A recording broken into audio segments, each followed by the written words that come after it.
Alhamdulillah pada malam ini Allah memberikan sehat walafiat kepada kita sehingga kita bisa istiqomah di dalam mentadabburi Al-Quran dan Sunnah. Mudah-mudahan Allah mengampuni dosa-dosa kita dan mudah-mudahan Allah memberikan manfaat ilmu yang telah kita kaji dan semoga Allah memberikan taufik untuk bisa selalu mengamalkan. Amin ya rabbal alamin. Monggo Dok dimulai. Ya.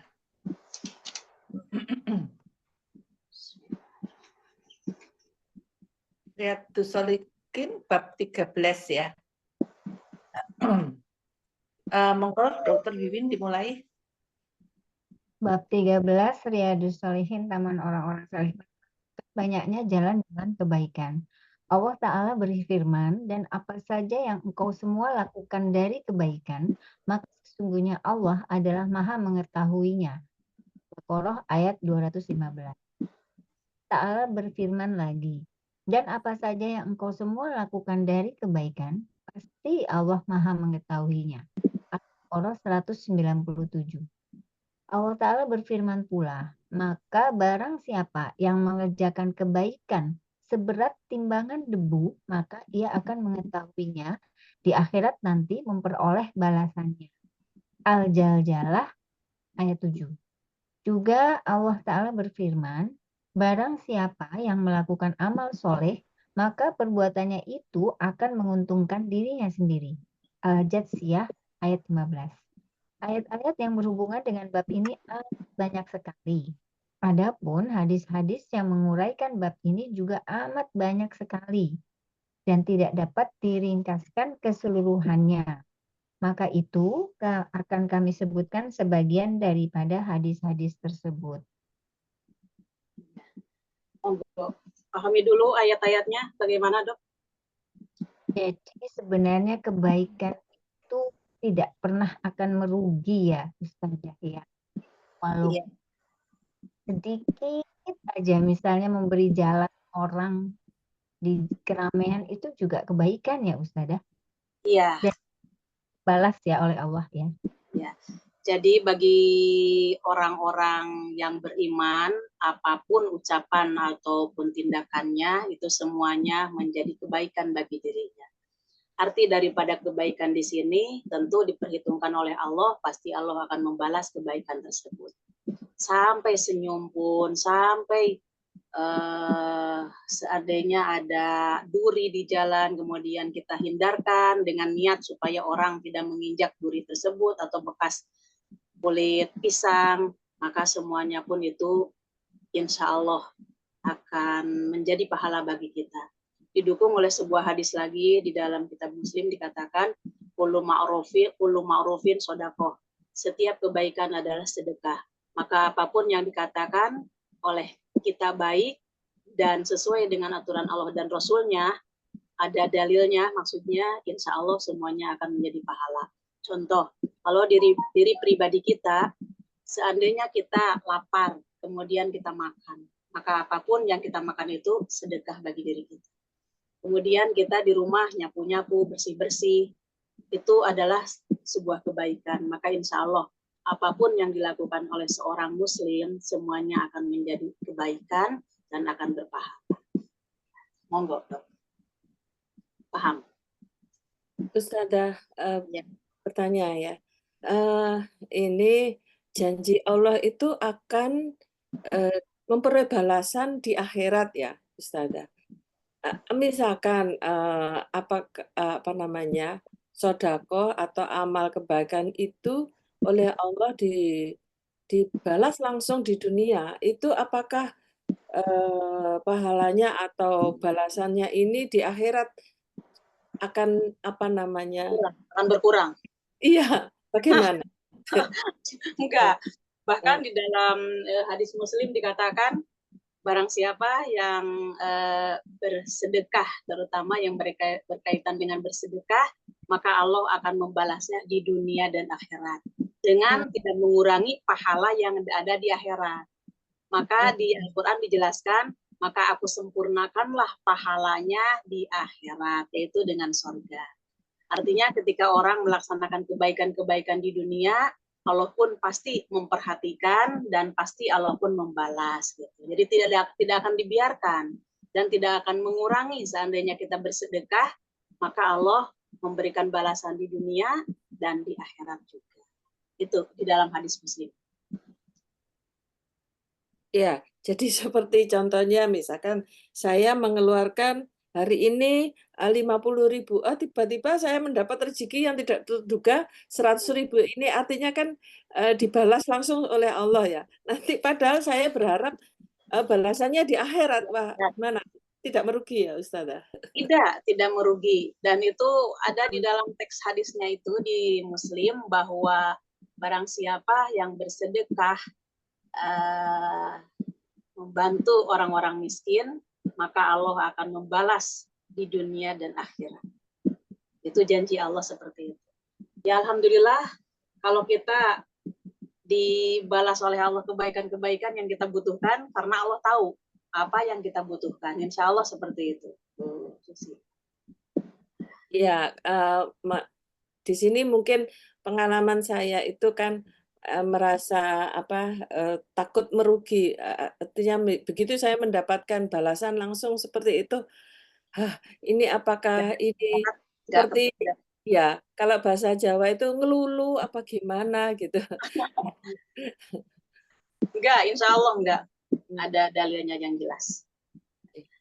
Terus selanjutnya wa ma taf'alu min khairin ya'lamullah.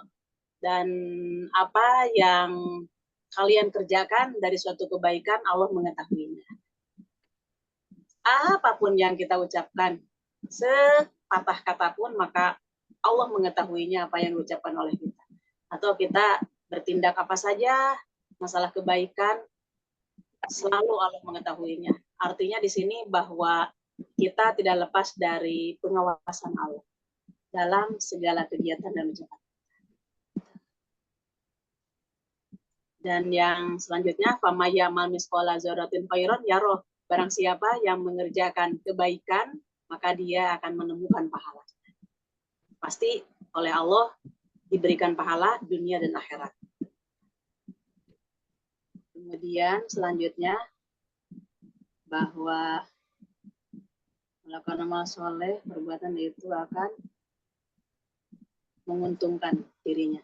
Man amila solihan, barang siapa yang mengerjakan amal soleh, falinapsihi, maka amal soleh tersebut untuk dirinya.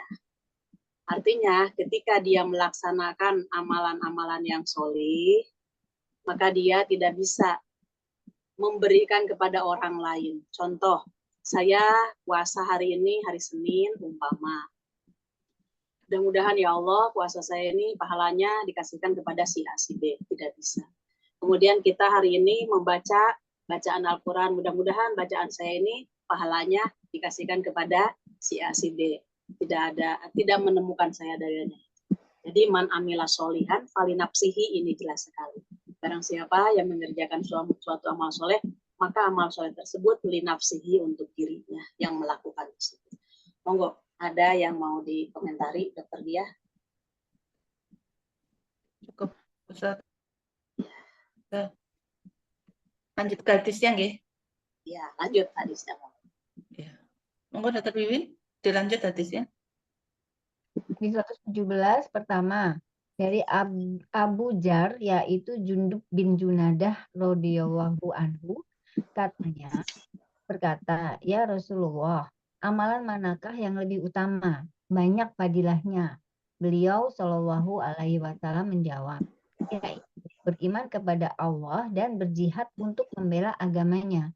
Saya bertanya lagi, hamba saya manakah yang lebih utama? Beliau Shallallahu Alaihi Wasallam menjawab, yaitu yang dipandang terindah bagi pemiliknya serta yang termahal harganya. Saya bertanya pula, jikalau saya tidak dapat mengerjakan itu, yaitu berjihad fisabilillah ataupun memerdekakan hamba saya yang mahal harganya, maka apakah yang dapat saya lakukan? Beliau Shallallahu Alaihi Wasallam bersabda, berilah pertolongan kepada seseorang pekerja sani, atau kau mengerjakan sesuatu kepada seseorang yang kurang pandai bekerja. Akrok. Saya berkata pula, ya Rasulullah, Bukankah Tuan telah mengetahui jika saya ini lemah sekali dalam sebagian pekerjaan? Beliau Shallallahu Alaihi Wasallam bersabda, tahanlah keburukanmu, jangan sampai mengenai orang banyak. Amalan sedemikian itu pun merupakan sedekah daripadamu untuk dirimu sendiri, yakni tidak mengganggu orang lain. Muttafaq alaih. Lafaz syani yang artinya pekerja dengan menggunakan syad muhmalah itulah yang masyhur. Tetapi ada riwayat lain yang menyebutkan bahwa kalimat itu berbunyi da'i, yakni dengan mukjamah dat. Maka artinya ini adalah orang yang ini adalah orang yang mempunyai banyak apa-apa yang hilang. Misalnya karena kefakirannya ataupun karena kekurangan keluarga-keluarganya dan lain-lain lagi. Adapun akhrok itu artinya ialah orang yang tidak dapat memperbagus apa-apa yang sedang diusahakan untuk mengerjakannya. Paham, Terwiwin? Bunda-bunda paham. Jadi kita tidak bisa mengerjakan yang berat-berat itu hanya dengan memberi maklum pada orang-orang yang lemah atau tidak sempurna mengerjakan sesuatu itu juga sudah mungkin merupakan kebaikan. Apalagi kalau kita menjaga agar diri kita ini tidak merugikan mengganggu orang lain. Ya. Kebaikan ya Ustazah. Iya. Yang ditekankan di sini bahwa Abu Dzar radhiyallahu anhu berkata, saya bertanya kepada Rasulullah, kata Abu Dzar, amalan apa yang paling afdol? Kalimatnya itu. Amalan apa yang paling utama? Maka Rasulullah menjawab, iman kepada Allah dan jihad di jalannya. Dia sudah mengaku iman Islam, kemudian dia berjuang untuk keislamannya. Berjuang untuk keislamannya diantara menyebarkan agamanya dan memurnikan agamanya. Kalau kita mampu dengan ilmu, ilmu lah yang disampaikan. Ajak mereka yang belum masuk ke dalam tadabbur Al-Quran dan Sunnah. Itulah termasuk berjuang. Kalau kita punya dengan tenaga, tenaga kita gunakan. Kalau kita punya dengan materi, materi kita gunakan. Maka semua itu adalah jihad untuk meninggikan agamanya Allah. Qultu, saya berkata, ayu riqab afdalu. Kemudian hamba sahaya mana yang paling afdol? Nah, yang dirinya itu mahal harganya. Jadi kalau umpamanya si hamba sahaya itu, tapi sekarang ini tidak ada, hanya keilmuan saja. Saya lanjut. Fa ilam af'al ola ta'inu sonian. Kalau aku tidak mampu bagaimana? Tidak bisa memerdekakan. Maka kamu membantu orang yang lemah, orang yang tidak bisa mengerjakan sesuatu, kemudian kita bantu, itu pun termasuk amalan yang afdol. Wahai Rasulullah, jika aku tidak bisa juga mengamalkan itu, gitu, membantu orang untuk bekerja seperti itu, karena itu bukan profesi aku, gitu. Kalau bahasa kita sederhana, maka kata Rasulullah itu, kamu menahan diri untuk tidak menyakiti orang lain. Kamu menahan diri supaya orang lain itu tidak terganggu oleh tanganmu dan mulutmu. Maka itu pun termasuk sedekah bagi. Kalau ada yang belum jelas.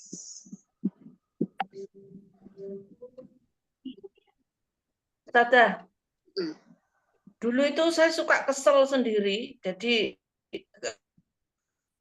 kalau lagi bete apa gitu suka ngomel-ngomel sendiri gitu, ya ngok-ngok, teriak-teriak gitulah apa kayak gitu. Tidak ditujukan kepada siapa-siapa, kadang sering kesel sama diri sendiri gitu. Itu termasuk kalau kita menahan dari itu semua itu termasuk menahan ini ya, termasuk keburukan. baik, termasuk sedekah. Iya, termasuk yang di ini, yang di kalimat ini. Jadi kita bisa menahan hawa nafsu kita, maka di Al-Quran itu itulah yang dikatakan takwa. Di Al-Quran itu. Tahanlah keburukan ini lebih ditujukan untuk tidak mengganggu orang banyak ya? Ya, untuk tidak menzolimi orang. untuk tidak mendolimin orang. Ya. Tetapi kalau misalnya apa namanya males gitu, anu aja tiduran aja lah gitu. Jadi banyak tidur, banyak apa kayak gitu, tidak mengenai orang banyak. Itu apa juga masuk di kategori ini kalau kita menahan itu? Seandainya kita istirahat, kita tidur tersebut akan mendatangkan kebaikan, monggo dilaksanakan. Akan tetapi ada hadis di Bulughul Maram, lebih baik kamu bergaul tapi kamu bisa nahan dari sakitnya hatimu seandainya ada orang yang menyakitimu. Maka ketika kamu itu sabar, maka itu lebih baik daripada orang yang mengurung diri. Maram itu. Menarik itu. Itu di mana Ustazah anunya hadisnya atau Apa tadi? Enggak, anu kepotong tadi bunyinya? itu Ustazah tadi yang disampaikan yang terakhir itu sepertinya menarik sekali itu buat senjata kita. Apakah ada hadis atau yang jelas Ustazah? Saya ambil Bulughul Maramnya. Soalnya saya pakai mushaf Bulughul Maramnya. Oke. Waduh. Nah itu ternyata kalau ya ini kan banyak itu ya anak-anak yang bersifat introvert itu kan mengurung diri, dia tidak bergaul itu memang selamat dari dari apa tadi perbuatan yang tidak sabar itu, tapi itu tidak lebih baik kalau Ya. menurut hadis tadi ya, Ustazah.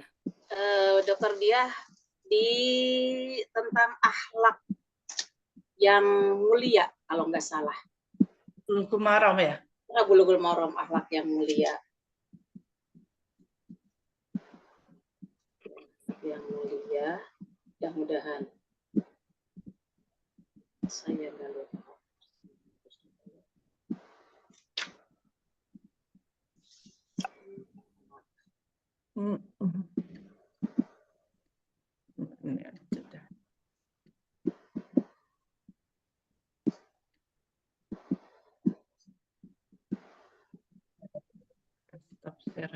Judulnya apa?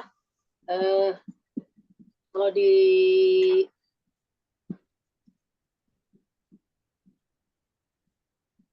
akhlak mulia. Ya, yang ini kata-katanya Dokter Diah apa? Lebih baik apa? Apabila orang menyakiti, dia sabar gitu.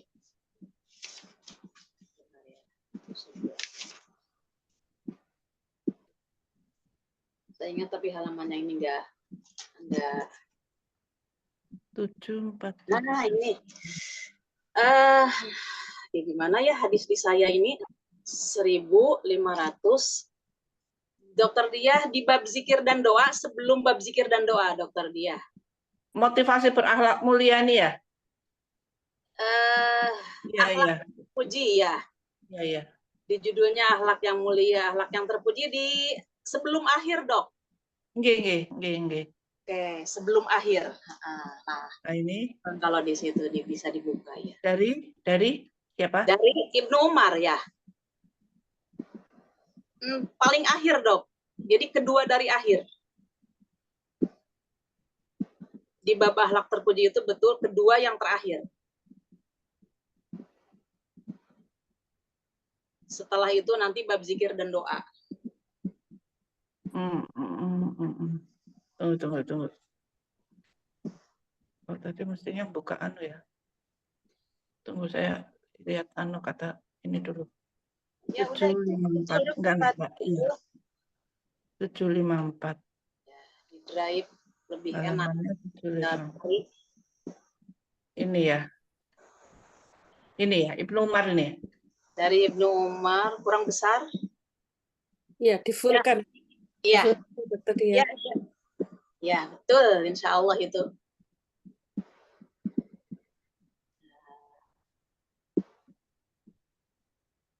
Ya. Monggo Mbak Susi dibaca. Ya, monggo. Siapa yang baca itu kalau bisa di-share ya, diambil itu dikasih tanda Bu Susi. Ya. Dari Ibnu Umar radhiyallahu anhu, dia berkata, Rasulullah Shallallahu alaihi wasallam bersabda, Orang mukmin yang bergaul dengan manusia dan bersabar terhadap gangguan mereka lebih baik daripada yang tidak mau bergaul dengan mereka dan tidak sabar terhadap gangguan mereka. Jelas ya. Oh ya Jelas Allah, ya. ya Allah ada hadis seperti ini, Lia. Oh, ada semuanya lengkap, insya Allah kehidupan kita apapun, sampai mau motong kuku, mau mengedip pun ada semuanya. Lerok ya ada ya Ustadz ya, nggak boleh melerok. Iya, iya betul. Ini ya Allah, ini subhanallah ya Allah. Oh, Ini alah. Terdia gimana? Jelas. Jelas. Cuma kalau memang lagi sibuk, bukannya tidak mau bergaul, cuman kalau waktunya habis untuk belajar, untuk ngapain gitu, sehingga yang waktunya ya. iya memang tidak Tidak ingin tadinya itu diganggu. sering WA-an begitulah, sering baca WA Iya. kayak gitu, baca WA grup, tapi terus kemudian tidak lagi karena memang belajar atau melakukan hal-hal yang lain, itu bukan berarti tidak mau bergaul Iya. kan? Akan tetapi kita kan di situ tetap memilih ya, bahwa perempuan muslimah itu yang paling baik itu adalah rumah. Al-Quran yang jelas. Muslimin itu adalah muslimah yang baik itu adalah di rumah. Artinya apa? Ya kita harus bisa menjaga diri. Kalau umpamanya kita sendirian keluar ya tanpa izin suami apalagi ya untuk apa gitu. Jadi kita perhatikan aja tujuan kita gaul itu apa gitu, keutamaannya. Apa tujuannya, kecuali kalau umpamanya silaturahmi kan itu lain lagi. Kan itu diperintahkan. Kalau saya memberitahu mahasiswa saya, Ustazah, bergaul itu untuk melatih neuron-neuron otak kita. Supaya tidak beku ya. Ya, kalau sering berinteraksi manusia itu kan macam-macam respon kita. Jadi kalau ada yang rewel, ada yang manis, ada yang itu otak kita akan menyimpan lalu mengolahnya Iya. di reaksi yang lebih cerdas, lebih baik ya. Iya, insya Allah. Seperti itu memang. Makanya ibu bapak dokter itu kan lebih otaknya lebih terasah karena sering banyak menghadapi pasien, itu kan salah satu interaksi manusia ya, selalu dilatih. Iya. Dosen iya, banyak Iya, mahasiswa iya.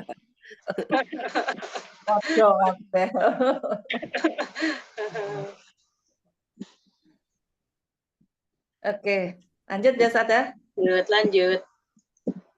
Monggo Mbak Susi 118. 18. Kedua, dari Abu Dzar radhiyallahu anhu juga bahwasanya Rasulullah Shallallahu alaihi wasallam bersabda, setiap ruas tulang dari seseorang di antara engkau, semua itu setiap paginya hendaklah memberikan sedekahnya. Maka tiap setasbihan atau bacaan subhanallah adalah sedekah. Tiap setahmidan atau bacaan alhamdulillah adalah sedekah. Tiap setahlilan bacaan la ilaha illallah adalah sedekah. Tiap takbiran bacaan Allahu Akbar adalah sedekah. Memerintah pada kebaikan adalah sedekah. Melarang kemungkaran adalah sedekah. Dan sedemikian itu dapat dicukupi atau diimbangi pahalanya oleh 2 rakaat yang seseorang itu bersembahyang dengannya di waktu duha. Antara sedikit setelah terbitnya matahari sampai matahari di tengah-tengah atau istiwa. Paham Bu Susi? Iya, zikir tasbih, tahmid dan takbir itu merupakan sedekah ya Ustaz? Iya. Di Dan sini bisa digantikan atau bagaimana dengan sholat duha ini? Ya. Yusbihu ala kulli sulama min ahadikum sodako. Ketika kita masuk subuh, artinya setiap harinya bahwa anggota tubuh kita ini perlu disedekahi. Gitu. Supaya apa? Supaya dia selamat dari api neraka. Dokter Dia untuk mendukung itu di Muslim, Dokter Dia di Drive, dia nomor hadis 960.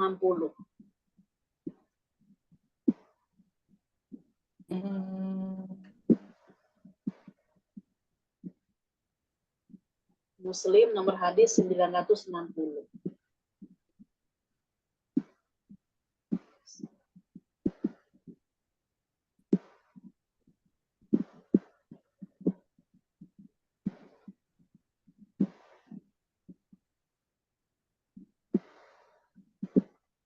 Ini menghindari diri dari neraka?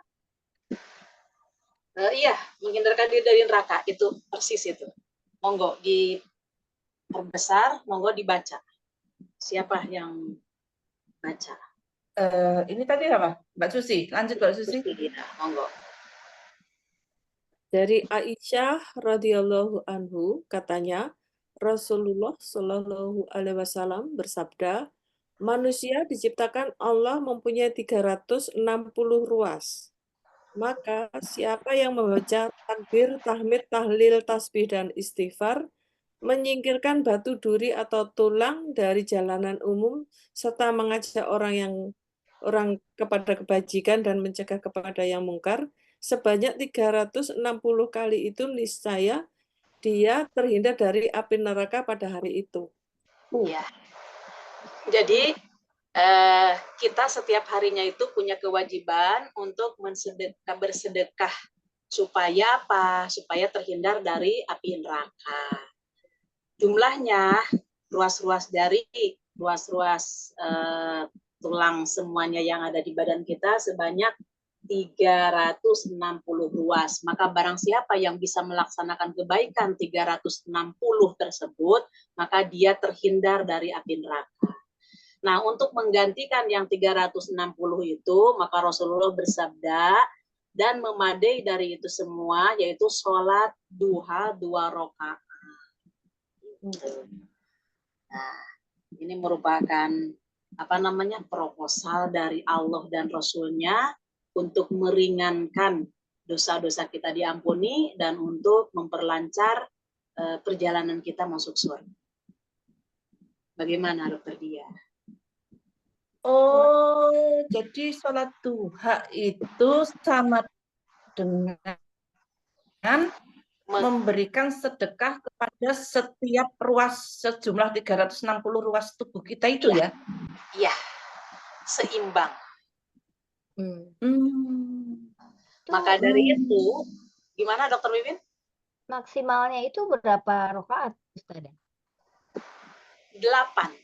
8 ya? Ya, yang sahih. Yang itu lainnya ada yang mengatakan 12. Tapi sahihnya 8 ya, Ustazah? 8. Iya. Tapi 2 rakaat aja dengan tujuan seperti ini itu sudah sudah mengimbangi. Mewakili ya? Iya, sudah mengimbangi. Lalu kalau sholat duha itu kan terkenalnya untuk sholat minta kelapangan rezeki begitu. Ya itu salah pemahaman. Betul. Dipahaminya rezekinya materi. Bukankah kita diselamatkan dari api neraka itu lebih daripada rezeki? Itu rezeki yang paling utama. Nah, gitu. Memang rezeki, cuman konotasi manusia sekarang itu ingin punya lain-lain yang berkaitan dengan kendaraan ataupun rumah dan lain sebagainya, maka dia harus rajin sholat duha. Ngomongnya gitu. Nah, makanya kalau tidak didampingi dengan ilmu, ya fokusnya ke dunia.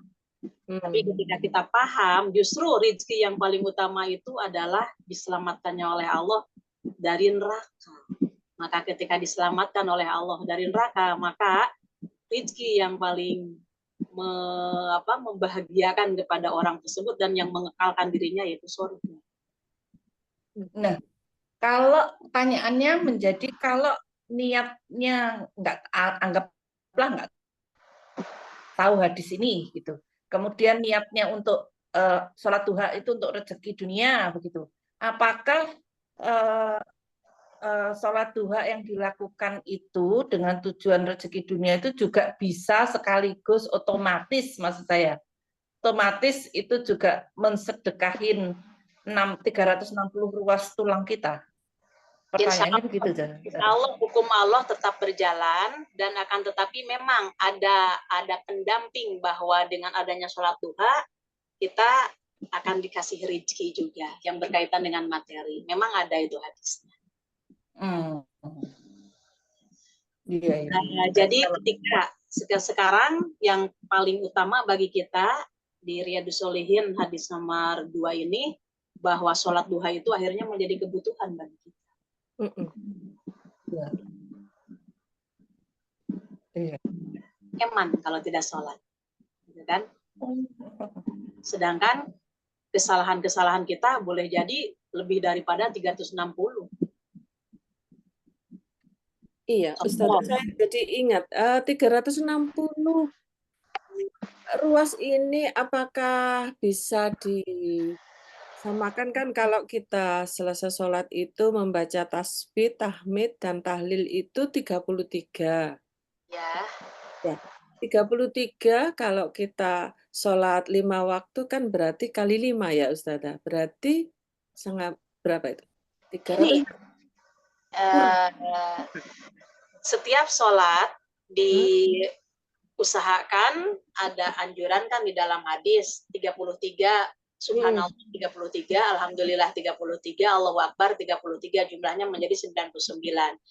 Disempurnakan dengan la ilaha illallah wa la syarikalah lahul mulku wa lahul hamdu wa ala kulli syai'in qadir jadi pas 100. Nah, 100 kalau kita mau konsekuensi dengan hadis tersebut, setiap kita sholat melakukan itu berarti kita 500 dapat. Iya, lebih nah, berarti ya. Kita dapat saldo berapa? Iya.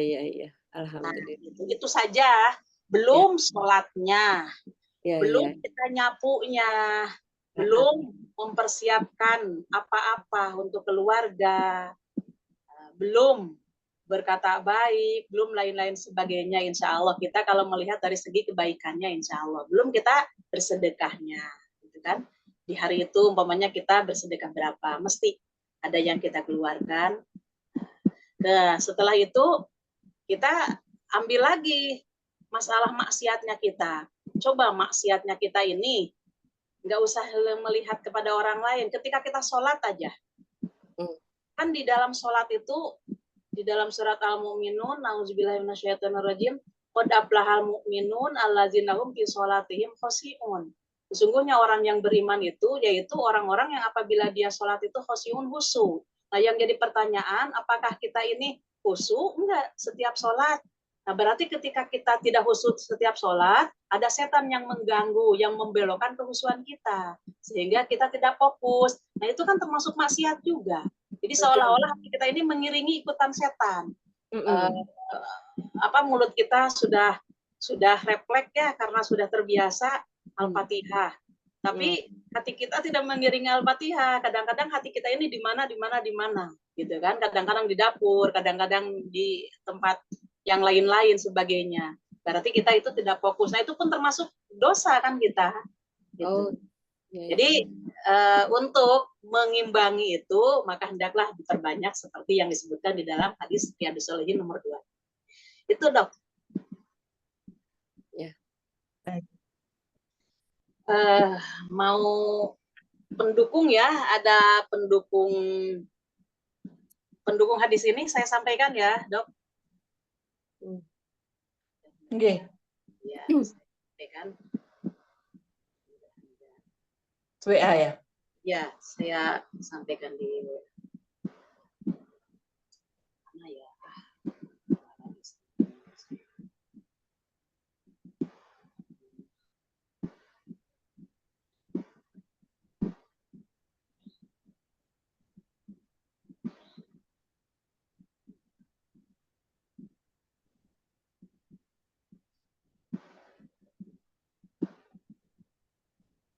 Saya ambil di Sunan Tirmizi, kalau mau dicari di drive-nya monggo, atau ini langsung aja. Monggo dok, baca. Jangan yang baca, monggo nggak apa-apa.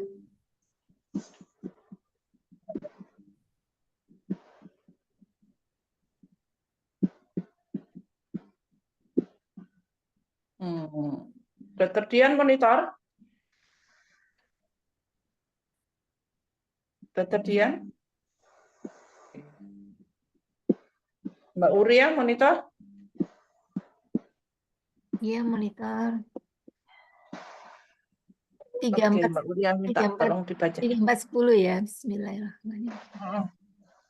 Ahmad bin Mani menceritakan kepada kami, Ismail bin Ulayyah menceritakan kepada kami, Atta bin As-Sa'ib menceritakan kepada kami dari ayah Atta, yaitu As-Sa'ib, dari Abdullah bin Amru radhiyallahu anhu, ia berkata, Rasulullah Shallallahu alaihi wasallam bersabda, dua perkara yang tidaklah seorang muslim dapat menghitungnya kecuali ia akan masuk surga.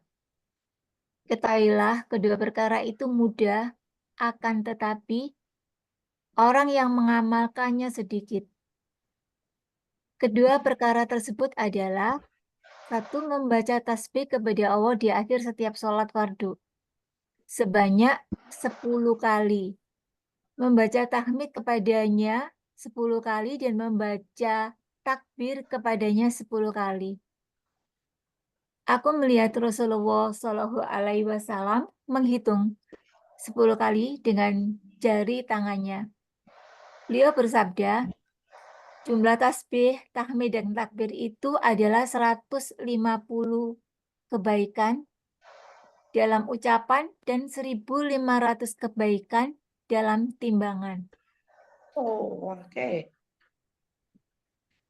Yang kedua, apabila engkau mendatangi tempat tidurmu, maka bacalah tasbih, takbir, dan tahmid kepada saya sebanyak 100 kali. Padanya ya, ini Padanya sebanyak 100 kali.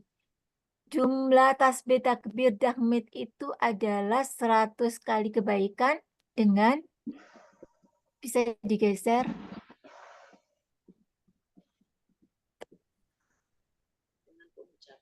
dengan pengucapan dan 1.000 kebaikan dalam timbangan.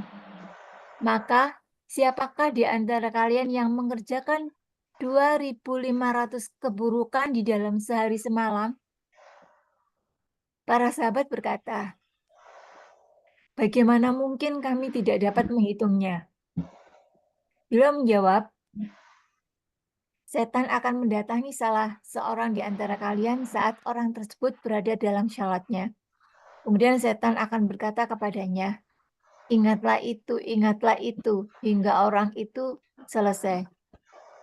Boleh jadi setan tersebut tidak melakukan itu, tetapi ia mendatanginya orang itu saat dirinya sedang di tempat tidurnya. Tidak henti-hentinya setan tersebut membuatnya tertidur sehingga orang itu tertidur. Sahih Ibnu Majah 926. Monggo, Dokter Diah bagaimana? Apa yang bisa dipahami? Banyak ya. Ya benar ya. Saya terutama kalau mau tidur enggak pernah baca ya. Makanya di sini dijelaskan oleh Rasulullah Sallallahu Alaihi Wasallam dua perkara yang tidaklah seorang Muslim dapat menghitungnya kecuali ia akan masuk surga. Akan tetapi tidak banyak orang yang mengamalkan ini, betul kan? Tidak banyak yang mengamalkan ini. Tapi kalau dia mengamalkan tiap hari, betul-betul ini sudah dijamin. Dia masuk surga. Nah, mudah-mudahan ini merupakan motivasi bagi kita beramal. Satu, ini merupakan kemudahan. Kan di hadis lain, ketika habis sholat itu kan 33.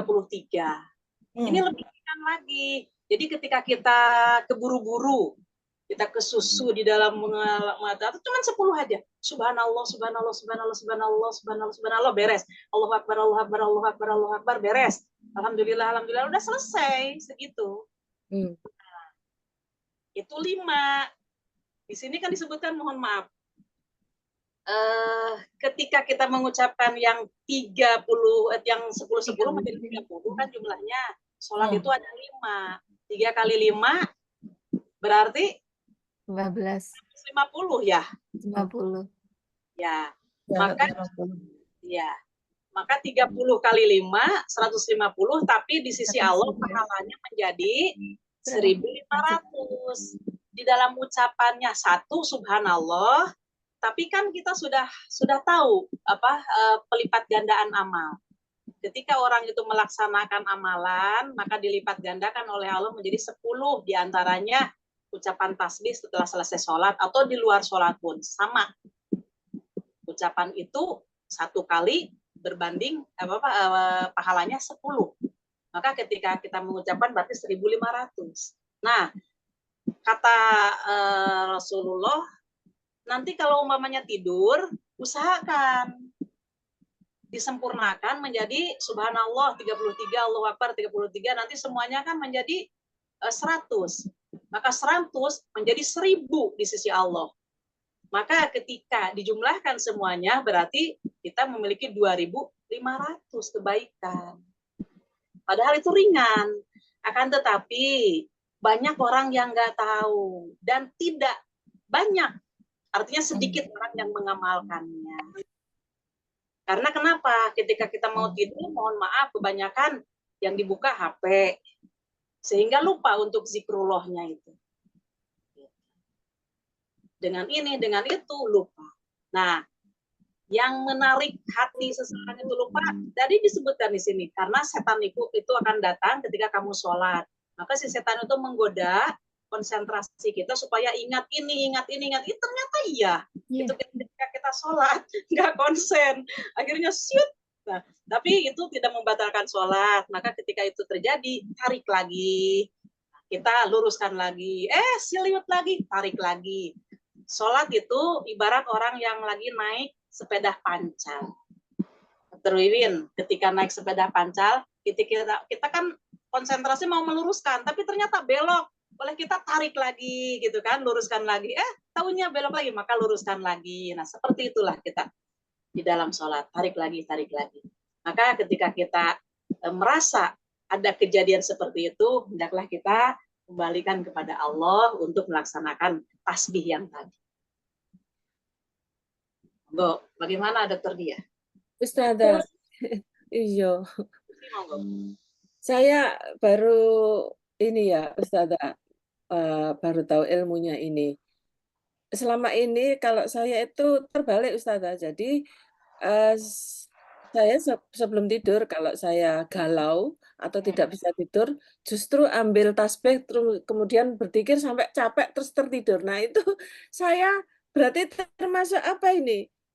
Kok malah jadi kalau zikir kan berulang-ulang, jadi tidurnya enak gitu, bablas tidur gitu. Gimana Ustazah? Kok keterbalik dengan ini? Saya dengan membaca ini. Ya, kan berarti Bu Susi sudah melaksanakan ini. Iya, tapi kok tambah tidur? Ya, tidurnya enak. Malah bagus. Ya, justru kita ini lelap tidur dengan berada di atas koridor zikrullah. Boleh jadi mungkin lebih daripada 100 yang dibacakan. Iya, sampai saya tidak bisa mengingat apa-apa, kemudian tidur. Ya. Gitu. Maka mohon maaf, hati-hati kalau Allah memberikan galau terus loh ya. Iya. Gimana? Iya, supaya zikir terus. Iya, betul. Gimana? Aduh, ngeri. Iya. Lah kan dirimu kalau galau baru zikir. Berarti mau galau terus. Oh, gitu ya. Sama Allah tetap buat galau terus gitu ya. Iya, supaya Allah bahagia ya terus. Allah. Makanya untuk mengatasi supaya kalau itu nggak enak, akan tetapi Iya. kalau kita menerimanya, insya Allah semuanya kan jadi pahala dan penggugur dosa kalau kita sabar. Akan tetapi ya mudah-mudahan kita jangan setiap malam ada galau gitu kan. Walaupun di dalam kenyamanan, ketenangan, tetap itu zikrullah itu dilaksanakan. Seperti yang disebutkan di dalam hadis ini, insya Allah kata Rasulullah SAW akan masuk surga. Jamin loh, ini jaminan dari Allah. Oh, begitu ya. Ustazah, yang 2.500 keburukan itu apakah maksudnya artinya kalau setan itu mengganggu ingat ini itu artinya kita melakukan 2.500 keburukan nah? Boleh Atau jadi muncul apa ini? kalau toh itu kurang berarti zikir kita yang 2.500 itu sudah memadai untuk menutup dosa-dosa kita. Maka maksudnya kurang dari begitu. 2.500 kejahatan tersebut atau maksiat itu berarti kita punya bonus, punya saldo. Oh. Dosa Ya, yang ya, tidak ya. disadari. Iya, Dan tapi kata amalan saya kemarin kan tambah ilmu ya. Artinya saya mengerjakan itu hanya tergerak oleh hati saya sendiri. Saya tidak membaca ini. Nah, berarti amalan yang kemarin saya tidak diakui ya. enggak, bukan begitu sistemnya, bukan begitu. Hukum Allah itu berjalan, kata saya kan gitu. Hukum Allah itu berjalan, kalau dalam masalah kebaikan tetap jenengan mendapatkan seperti ini. Tapi ketika jenengan di dalam masalah keburukan melakukan itu, tapi tidak tahu, berarti Allah memaafkan. Karena di dalam hadisnya juga kan disebutkan bahwa Allah itu tidak mencatat kepada orang yang dia belum tahu ilmunya. Yang kedua, Allah tidak mencatat pula kepada orang yang tidak sadar sampai dia sadar. Ya, terima kasih, Ustazah. Paham ya, ini hadis ini monggo diulang-ulang bacanya, diulang-ulang supaya insya Allah menjadi penambah ketakwaan kita. Monggo Dokter Dia gimana? Iya. Lanjut ya, Ustazah, 119 nggih. Ya, lanjut. Dokter Sinta bisa 119? Ya. Oke. Bisa. Aku sorry, aku baru. Setiap ruas tulang dari seseorang di antara Iya, engkau itu. 119. Sorry. 119 ya. Ketiga.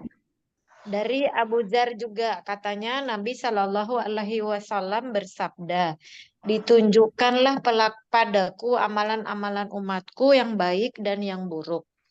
Maka saya mengetahuinya dalam golongan amalan-amalan yang baik adalah menyingkirkan sesuatu yang berbahaya dari jalan. Sedang dari golongan amalan-amalan yang buruk ialah dahak yang dilakukan di dalam masjid dan tidak ditanam. Riwayat Muslim. Monggo, Dokter Sinta gimana?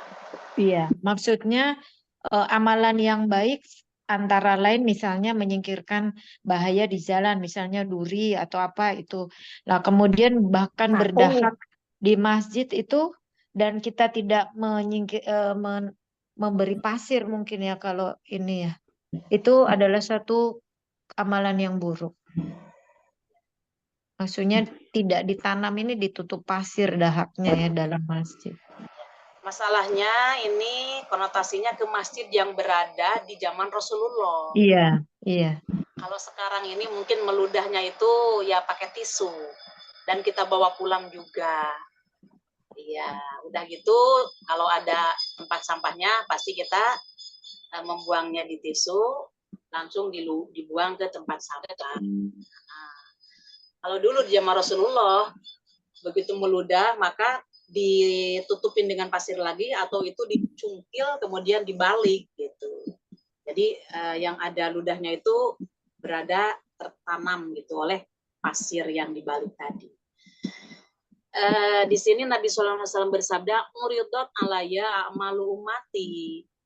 Ditunjukkan oleh Allah semua amalan-amalan umatku, yang baiknya dan yang buruknya.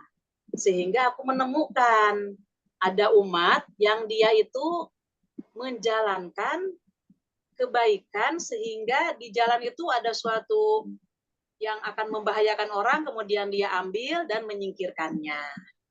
Nah, sampai seperti itu ditunjukkan oleh Allah kepada Rasulullah amalan-amalan tersebut. Kemudian ada pula yang melaksanakan amalan keburukan, yaitu meludah tadi di masjid.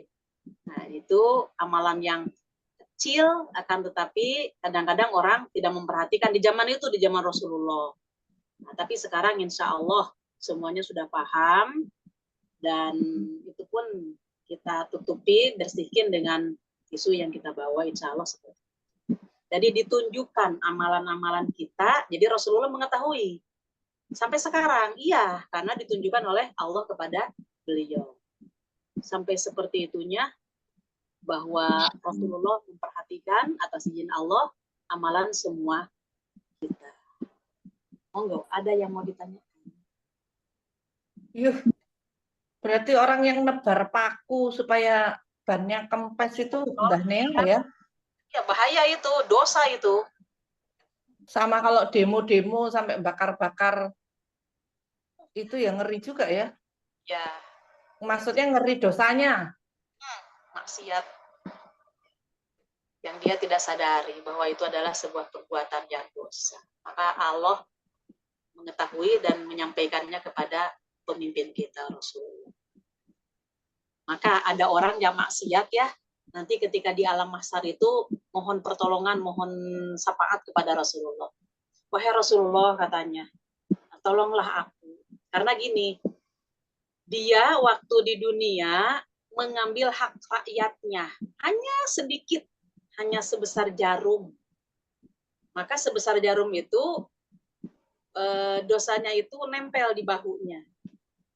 Maka ketika nempel di bahunya sebesar jarum itu, minta tolong kepada Rasulullah, ya Rasulullah, ini apa, mohon diambil katanya ini yang membebani saya.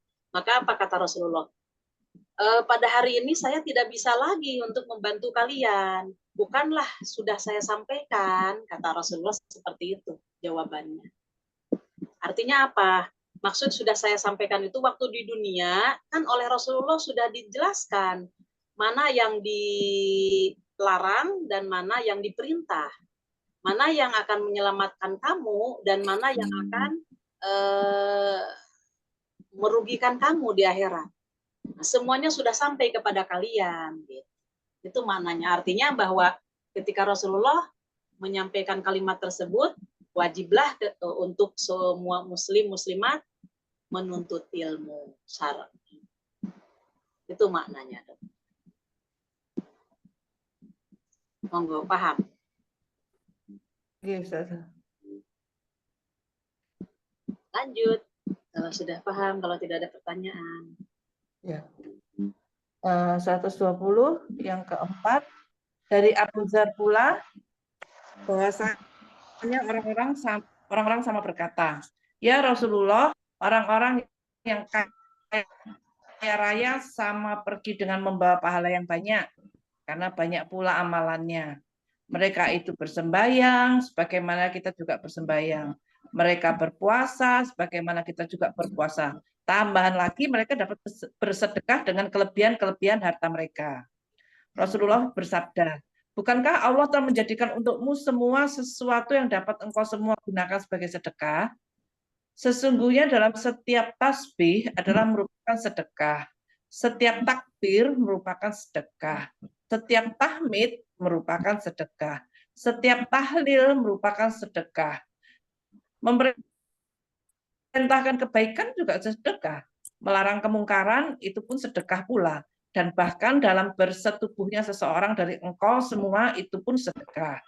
Para sahabat berkata, ya Rasulullah, apakah seseorang dari kita yang mendatangi syahwatnya itu juga memperoleh pahala? Beliau Shallallahu Alaihi Wasallam bersabda, adakah engkau semua mengerti bagaimana jikalau syahwat itu diletakkannya dalam sesuatu yang haram? Adakah orang itu memperoleh dosa? Maka demikian itu pula lah jikalau ia meletakkan syahwatnya itu dalam hal yang diharamkan, ia pun memperoleh pahala. Iya, ya. Jadi sebetulnya kaya miskin kaya miskin itu ya ini kan ceritanya orang yang miskin itu iri sama orang kaya. Orang kaya kok enak semuanya bisa, ya puasa ya ini, tapi juga bersedekah. Sedangkan yang miskin itu kan bersedekah itu kan susah. Ya, tapi di sini Rasulullah mengingatkan bahwa banyak hal kok untuk berbuat kebaikan itu ya. Dokter Dia, Itu ya, apa Ustazah ya. fenomena sekarang, manusia sekarang?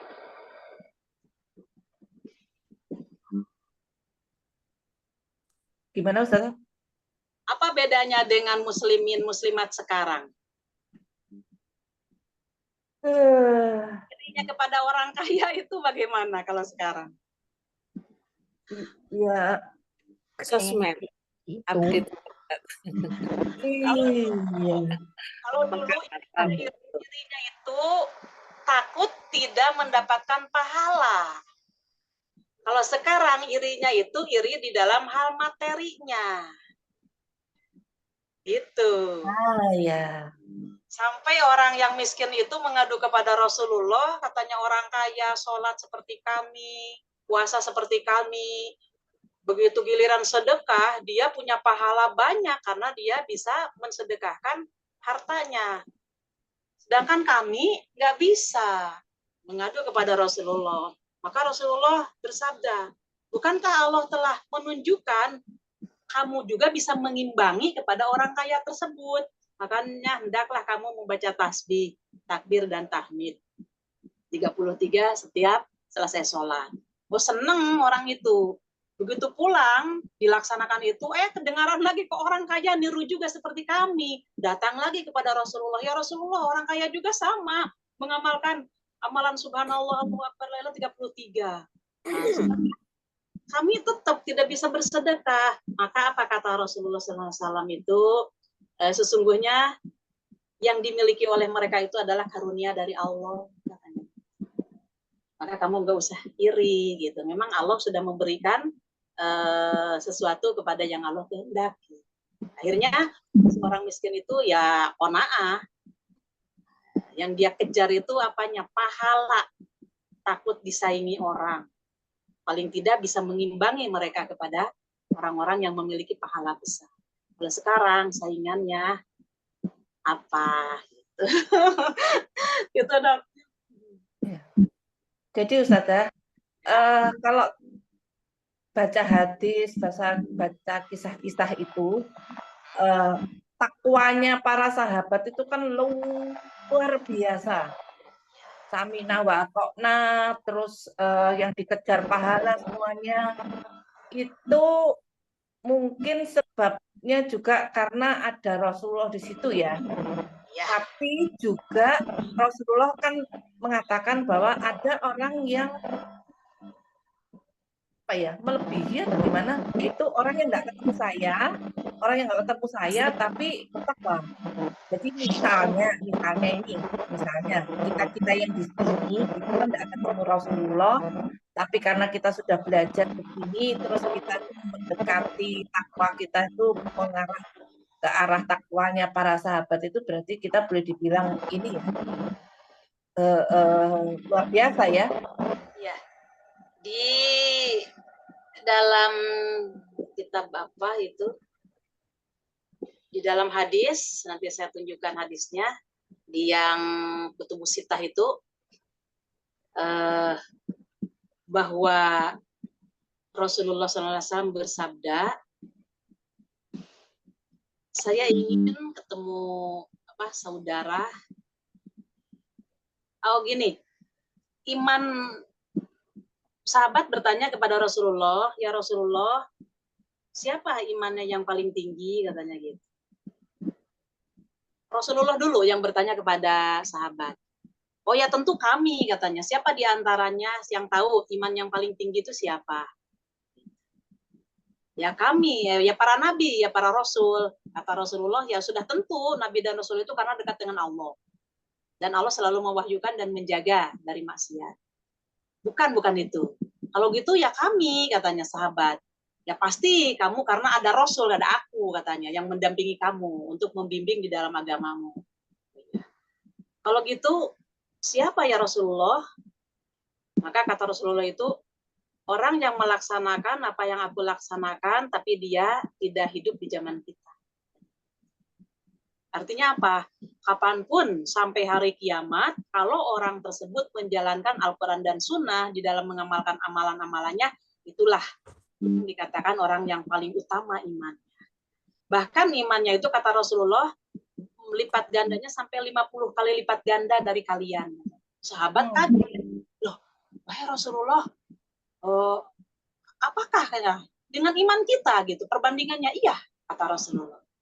Jadi Allah memberikan pahala 50 kali lipat kepada orang yang melaksanakan Al-Quran dan Sunnah, keimanannya yang di zaman akhir-akhir ini, yang termasuk kita yang pokoknya yang tidak ketemu dengan Rasulullah.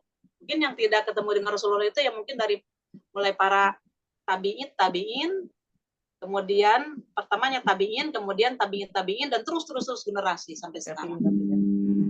Maka dari itu di hadis lain pun dikatakan bahwa kurun yang paling baik itu adalah kurunku. Maka setelah itu kurun setelah aku yaitu kurun sahabat. Maka setelah kurun sahabat siapa? Yang dekat kepada sahabat. Setelah yang dekat kepada sahabat siapa lagi? Yang dekat kepada sahabat. Sampai segitu gitu. Maka ketika itu nanti banyaklah maksiat-maksiat yang dilakukan oleh manusia.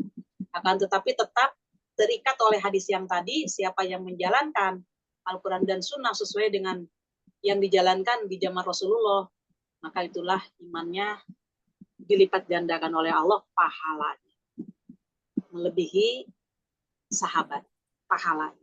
Insyaallah. Mudah-mudahan kita termasuk itu gitu. Mudah-mudahan. Ya. Tapi ngomong masalah dosa dan maksiat kadang-kadang Iya. ini dosa-dosa kita.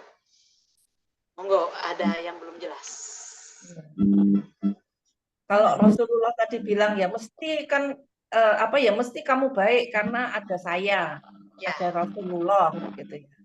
Tapi bukan itu, yang nggak ada Rasulullah itu artinya dibalik rahmat Allah yang memang siapa yang diinginkan Allah untuk menjadi baik, circle itu penting. Dengan siapa kita bergaul itu juga kan ini para sahabat karena melihat Rasulullah toh. Jadi untuk berbuat baiknya itu ya ada temennya. Ya. Di hadis yang lain itu artinya gini dok, bahwa umatku ini akan terpecah menjadi 73 golongan, maka satu golonganlah yang masuk surga. Nah, maka hendaklah kamu memegang sunnahku dan sunnah khulafaur rasyidin dengan gigi gerahammu. Maka ketika kamu memegang dengan gigi gerahammu, itu istilahnya akan kuat. Artinya apa? Orang yang baik itu artinya orang yang dikehendaki oleh Allah dan memang atas izin Allah, orang yang melaksanakan Al-Quran dan Sunnah. Jauh dari kesirikan, jauh dari bid'ah-bid'ah.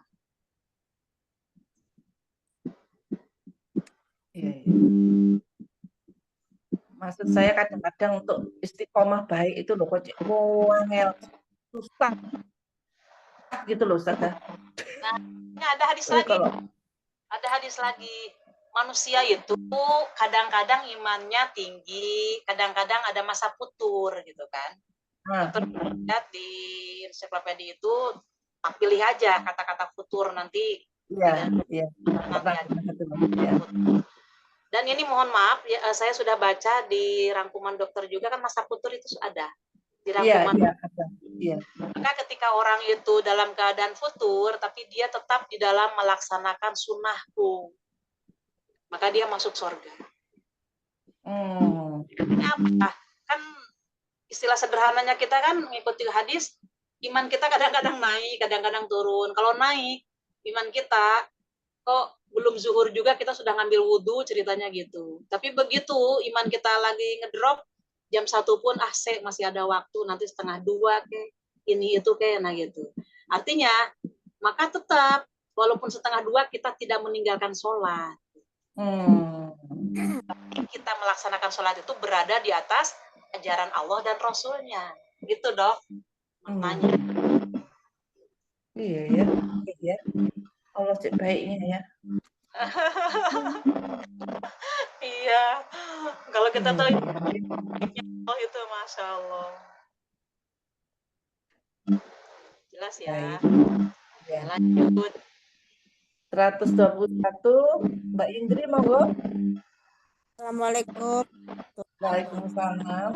Monggo Bunda Indri. Kelima dari lagi katanya Nabi Shallallahu Alaihi Wasallam bersabda kepada janganlah engkau menggunakan sesuatu kebaikan sekalipun hanya dengan jalan engkau menemui saudaramu dengan riwayat Muslim. 120 berat enggak ya? Gimana? Paham Bunda? Oh ya. Jadi apa? Oh, suaranya? Halo? Suaranya putus-putus Bunda Indri. Halo? Ya, oke. Jadi meskipun kita melakukan kebaikan yang kecil sekalipun, itu pasti ada pahalanya ya Ustazah. Ya. Oke. Ya. Maka Jadi, ketika orang lain ya, ketika orang lain berbuat baik kepada kita, janganlah merendahkan orang lain itu. Jadi artinya jangan kita menganggap saya datang ke sana cuman dikasih senyum aja. Dia ketemu di jalan padahal udah lama nggak ketemu, hanya senyum aja, hanya ngobrol aja. Nggak boleh kita menghina seperti itu.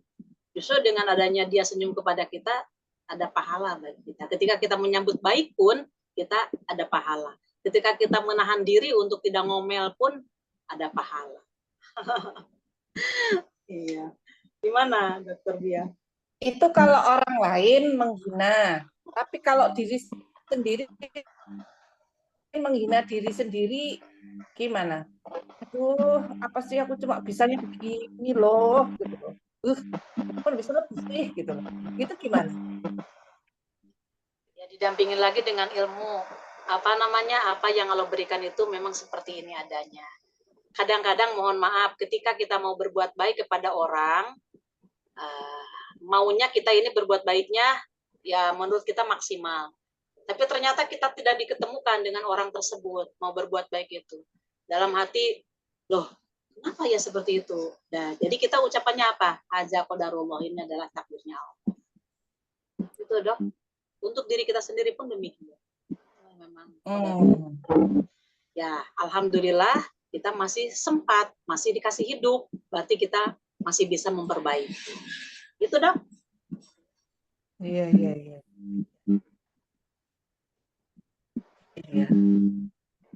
Di kita ini karena ada nafsu lawamah itu dok. Nafsu mutmain, lawamah. Nafsu sorry, sulit banget kalau mengucapkan ini. Lawamah itulah yang mengkecam diri kita sendiri. Jadi kalau kita salah, diri kita itulah lawamah. Ya. Paham ya? Ya. Oh, ya sebentar dong. Putra saya datang, pintunya saya kunci. Ya Allah, sorry. Waalaikumsalam.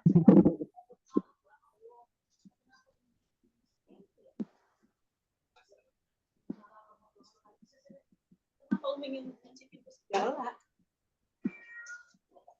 Monggo, lanjut dok. Aduh. Ya.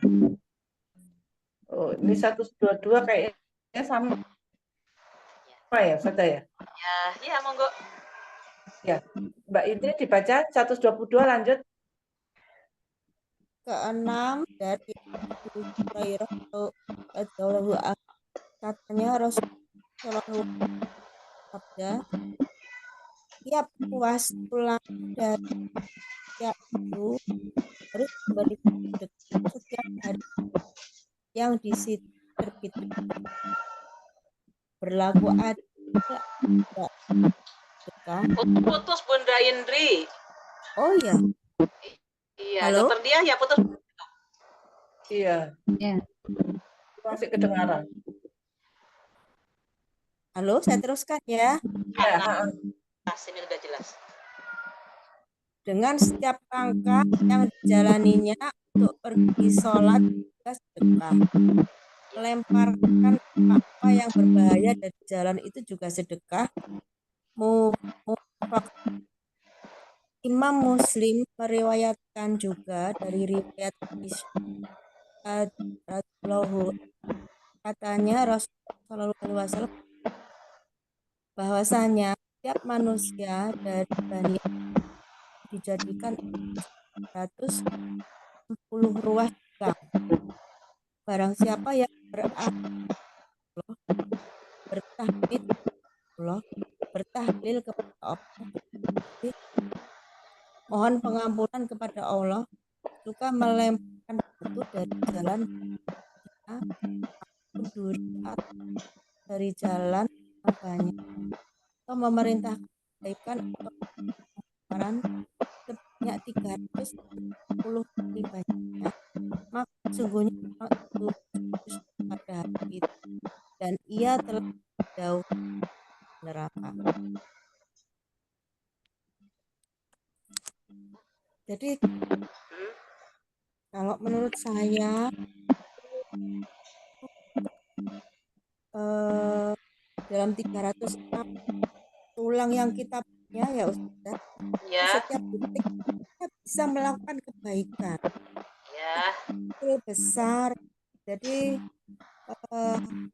kesempatan untuk buat berbuat itu besar sekali. Kita mengerti ya, hadis ini sudah menjelaskan jelas saat kita menghabiskan sampai sore sampai malam kita tidur itu buat baik, kesempatannya besar sekali. Kalau kita itu 60 orang yang bisa kebaikan. Ya, ini hadis yang bawahnya itu sambungannya itu sudah saya jelaskan di Muslim tadi. Kemudian hadis yang atasnya itu sabda Rasulullah bahwa mulai dari terbit matahari itu keseharian itu.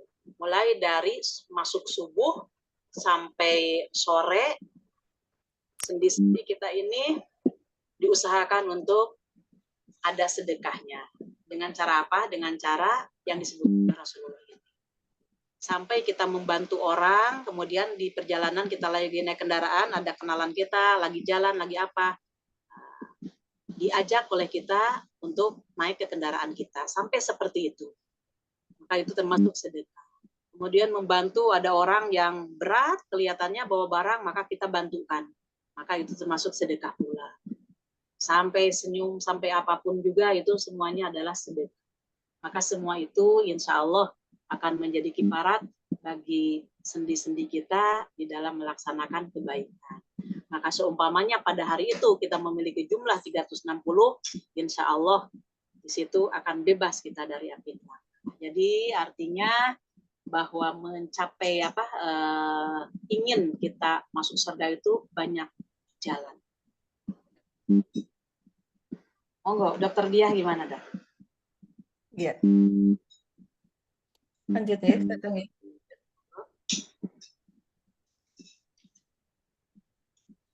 Iya. Status ketiga ya, Ustaz? Ya. Yang ketiga. Kembali Dokter Wiwin, monggo.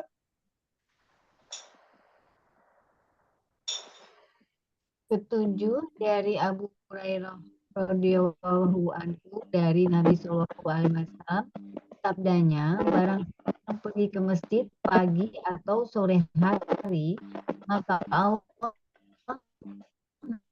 menyediakan untuknya sebuah jaminan menuju surga setiap ia pergi pagi atau sore hari.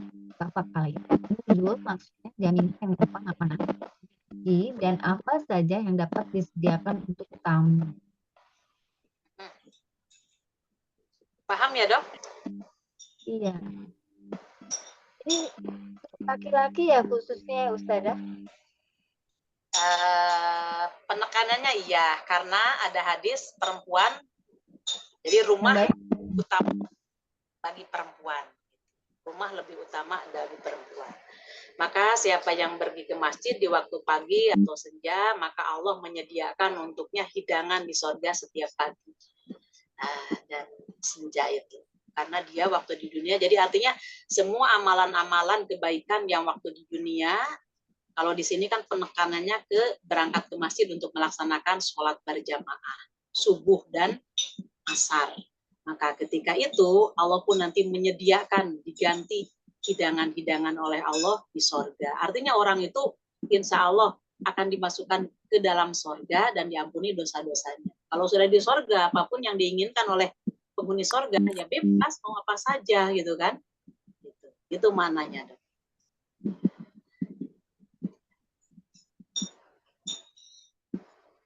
Lanjut, Dokter Dia. Iya. Lanjut lagi ya. Ke-8, Mbak Susi, monggo. 8 dari Abu Hurairah radhiyallahu anhu katanya, Rasulullah Shallallahu alaihi wasallam bersabda, "Hai kaum muslimat atau wanita Islam, janganlah seseorang tetangga itu menghinakan tetangganya, sekalipun yang diberikan oleh tetangganya itu hanya berupa kambing."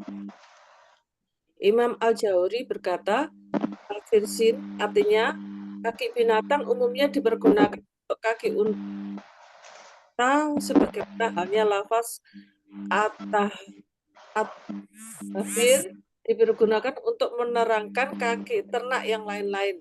Tetapi ada kalanya al-firsin ini digunakan sebagai kata istiarah atau pinjaman untuk menerangkan kaki kambing. Paham. Keterangan. Jadi ini hadis keempat ini mengandung 2 macam pengertian, yaitu pertama, orang yang diberi jangan sekali-kali menghinakan tetangganya yang memberikan sesuatu kepadanya, sekalipun berupa kambing.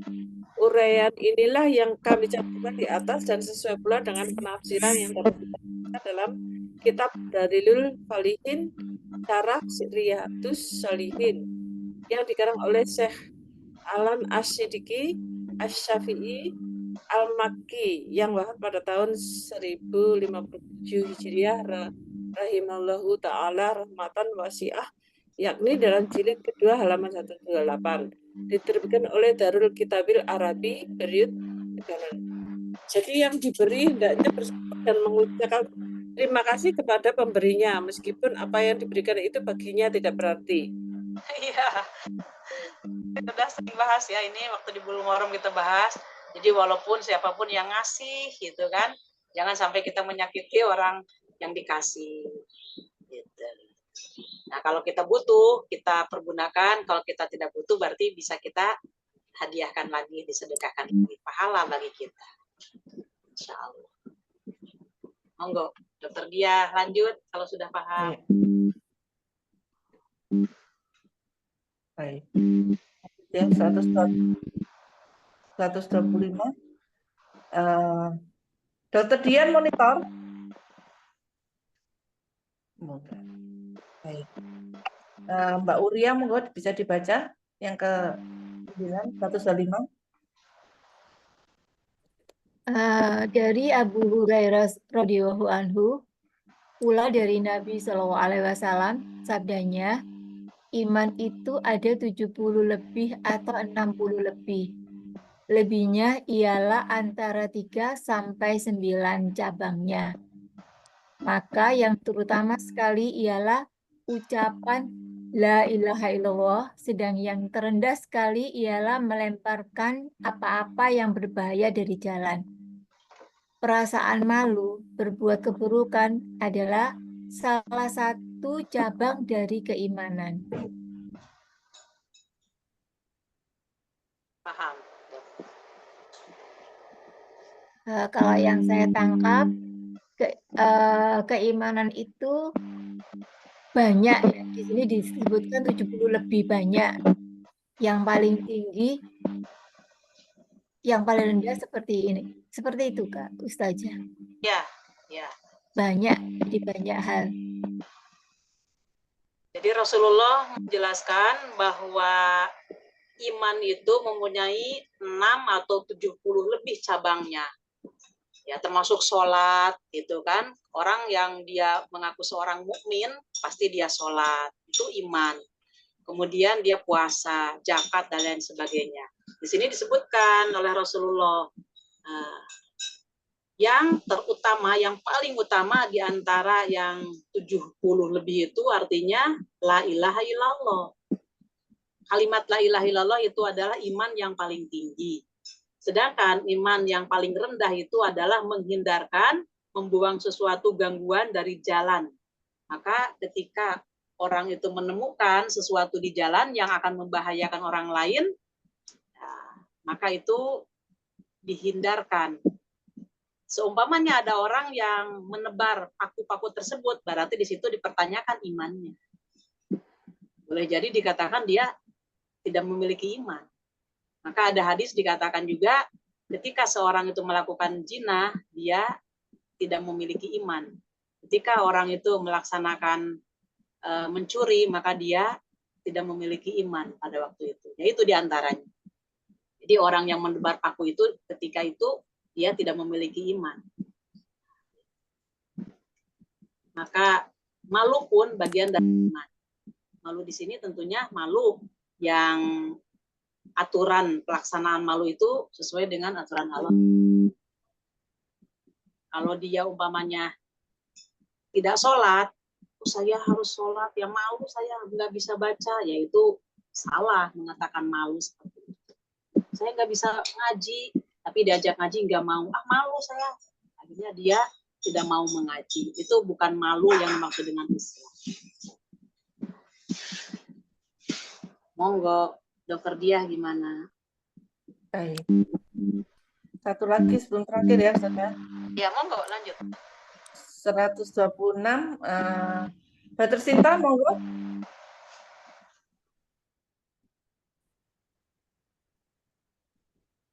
Mbak Tersinta monitor.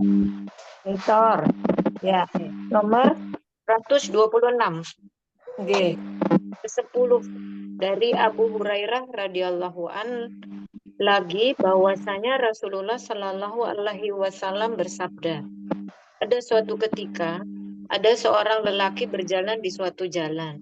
Ia sangat merasa haus, lalu menemukan sebuah sumur. Kemudian turun di dalamnya terus minum.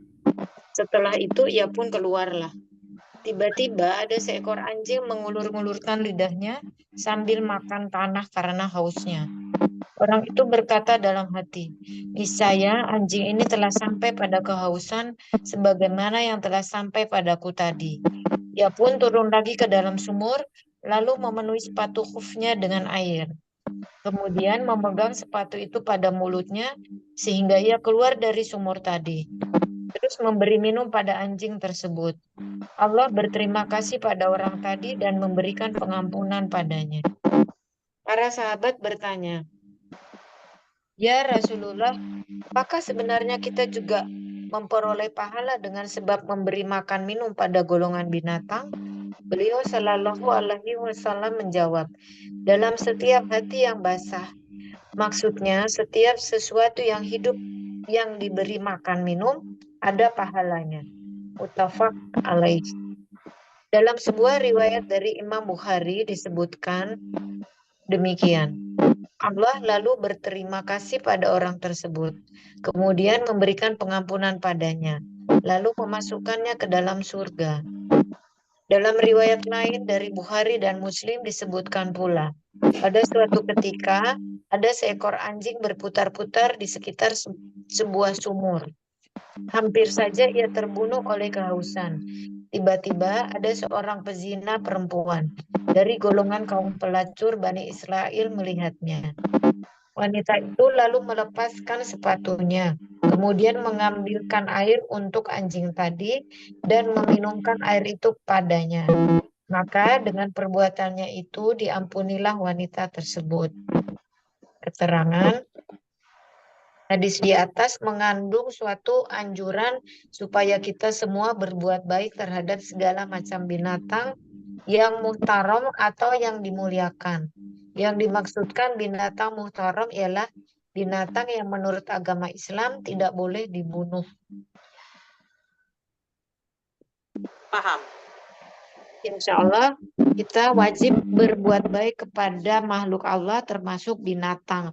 Bahkan kepada seekor anjing yang menurut kita harus dihindari karena itu haram ya untuk air liurnya, apa yang harusnya kita hindari pun kita kalau berbuat baik kepadanya itu berpahala. Pahala ya.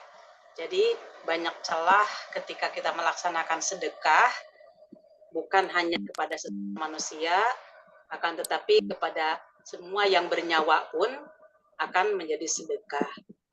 Kecuali kalau umpamanya yang boleh bunuh itu seperti kalajengking, burung elang, anjing penggigit. Kalau anjing tidak menggigit nggak masalah. Kemudian tikus, ular. Nah, kita nggak perlu ngasih makan ular. Rayap. Tikus. Iya, rayap memang. Kesel. Ngasih makan tikus dikasih racun. Itu namanya membunuh gitu. Nggak apa-apa, dibolehkan. Dalam hadisnya itu dibunuh. Cuman kan bunuh itu dengan cara yang bagus gitu. Mungkin dengan racun secepatnya ya, Dok. Iya. Reaksinya mungkin Iya. gitu. Wallahu a'lam. Tapi kadang-kadang saya juga suka kasihan juga gitu. Kalau tuh ada tikus pun suka saya masukin perangkap. Nah, perangkapnya itu dibawa ke jauh gitu, nggak dibunuh, dilepaskan aja, tapi jangan jauh dari rumah gitu. Pernah gitu. Dan ada orang alim yang tidak mau bunuh nyamuk ya. Kalau saya nyamuk itu saya gini aja, nakal. Gigit. Kalau dia gigitnya nggak sampai gatal gitu, Dok, nggak masalah, dibiarkan aja. Tapi ini gatalnya nyamuk juga sama, apalagi semut kuning itu. Tapi semut kuningnya kasih kapur gitu kan supaya dia jauh. Kadang-kadang bahayanya. Monggo, gimana, Dokter? Iya, terima kasih banyak Ustazah. Udah paham, kita kasih tanda ya, insya Allah dilanjut ke minggu yang akan datang. Minggu lagi pertemuan lagi, insya Allah kita kasih tanda. Tidak ada pertanyaan kah mengenai apa?